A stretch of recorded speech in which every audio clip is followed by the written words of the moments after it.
खट्टा खाने वाली चुड़ैल। रात को अचानक राधिका मौसी को किचन से कुछ गिरने की आवाज आई। उन्होंने बाहर निकल के देखा तो किचन में उन्हें कोई सफेद साड़ी में दिखा। वो चीख पड़ी, हे भगवान, आलतू जलाल तू आई बला को टाल तू, आलतू जलाल तू आई बला को टाल तू। राधिका मौसी को चीखते सुनकर श्रवण बाहर आता है भागते हुए। अरे माँ, क्या हुआ? क्या देख लिया? दादी माँ आ गई क्या सपने में? अरे बेटा, रसोड़े में देख तो कौन है? श्रवण रसोड़े में झांक कर देखता है और उसे कोई नहीं दिखता अंदर। अब रसोड़े में तो कोई नहीं है माँ। कोई सफेद साड़ी में नहीं है क्या? नहीं माँ, कोई भी नहीं है। चिल्लम चिल्ली की आवाज सुनकर काजल भी वहां आ जाती है। अब क्या हो गया माँ जी? अरे बेटा, रसोड़े में एक चुड़ैल थी सफेद साड़ी में। अरे क्या कर रही थी वो अंदर? अरे बताया नहीं, कल आएगी ना तो पूछ लूंगी। चुड़ैल जी, आपका क्या प्लान है? माँ जी, रात बहुत हो गई है, आपने कोई बुरा सपना देखा होगा, चलिए सो जाइए। राधिका मौसी सोने तो चली जाती है, पर उनको रात भर नींद ही नहीं आती। वो कुछ भी उलझुल बातें सोचने लगती है। कहीं चुड़ैल की वजह से तो घर में टेंशन नहीं हो रहा, कहीं उसी की वजह से तो वो दादी नहीं बन पा रही। सुबह जब राधिका मौसी रसोड़े में छानबीन करती है तो पाती है कि नींबू का अचार गायब है। चुड़ैल नींबू का अचार ले गई, मुझे तो ठीक नहीं लग रहा कुछ। चुड़ैल को भी पता है कि जिंदगी का असली मजा तो खट्टे में ही है। राधिका मौसी झट से श्रवण को फोन कर देती है। बेटा, मुझे समस्या समझ में आ गई है, हमें एक तांत्रिक की जरूरत है। अरे क्या बोल रही हो माँ, तांत्रिक की क्या जरूरत है? आप पूजा पाठ तो कर ही रही हो ना। आलतू जलालतू मंत्र सारे फालतू जैसे कुछ मंत्र पढ़ो, चली जाएगी अपने आप चुड़ैल। अरे नहीं बेटा, कभी चुड़ैल को कम नहीं समझते। अरे तुझे पता भी नहीं चलेगा कि कभी वो छल करके काजल की जगह घर की बहू खुद बन जाएगी। क्या माँ, कुछ भी बोल रही हो? कहाँ काजल और कहाँ चुड़ैल? वैसे एक बात बताओ, काजल को अगर गाने के लिए बोल देना तो चुड़ैल काजल की आवाज सुनकर घर तो क्या, धरती लोग छोड़कर चली जाएगी। तुम ना पढ़े लिखे बच्चे हर चीज को मजाक समझते हो। तुम रहने दो, मैं खुद ही तांत्रिक को बुला लेती हूँ। अच्छा सुन, शाम को इमली लेके आना। क्या है कि चटनी खाए बहुत दिन हो गए है ना? नहीं माँ, इमली तांत्रिक से ही मंगवा लो ना, आटा वगैरह भी उसी से पिसवा लेना। देखो मुझे काम करना है। श्रवण रात को कई तरह की सब्जियों के साथ माँ के कहने पे चटनी के लिए इमली भी ले आया था, लेकिन राधिका मौसी के दिमाग में अलग ही फिल्म चल रही थी।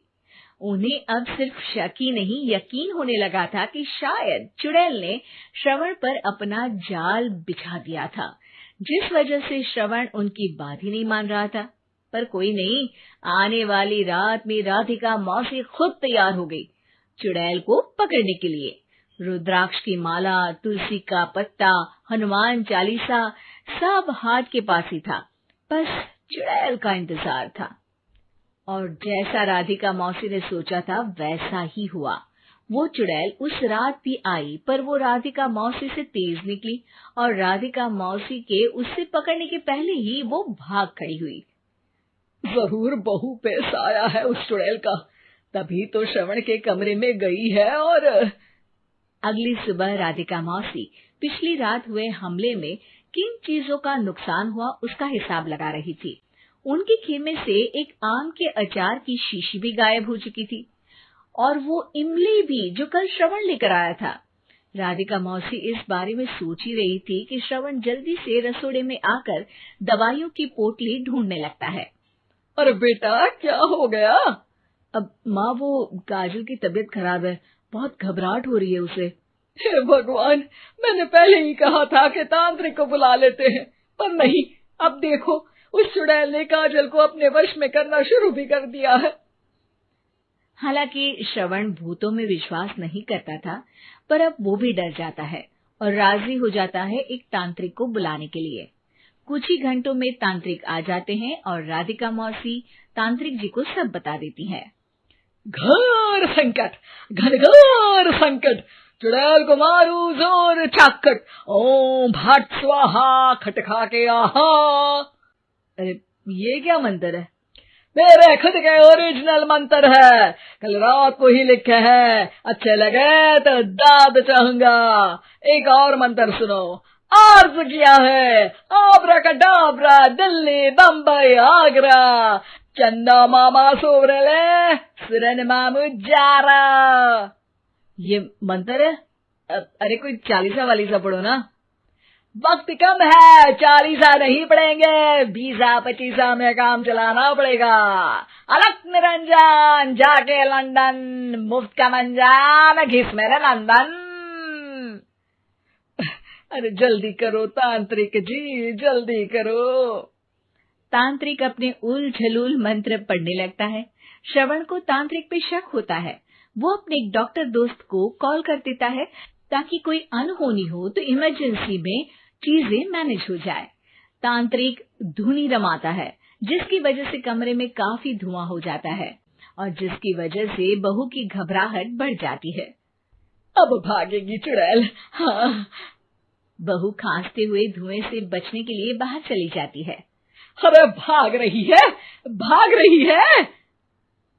पीछे पीछे श्रवण भी जाता है। बहू एक सोफे पर बैठ जाती है। तभी डॉक्टर दोस्त आ जाते हैं और श्रवण को पानी लाने के लिए कहते हैं। थोड़े चेकअप के बाद डॉक्टर कहते हैं, मेरे हिसाब से जाप का काम पूरा हो गया है। क्या मतलब? अरे कुछ भी नहीं माँ, कोई चुड़ैल नहीं है, खुशखबरी है, अब दादी बनने वाली है। मगर वो सब अचार के डब्बे। श्रवण दोनों अचार के डब्बे अपनी माँ को दिखाता है, जो कि उनके बिस्तर के नीचे छुपे हुए थे।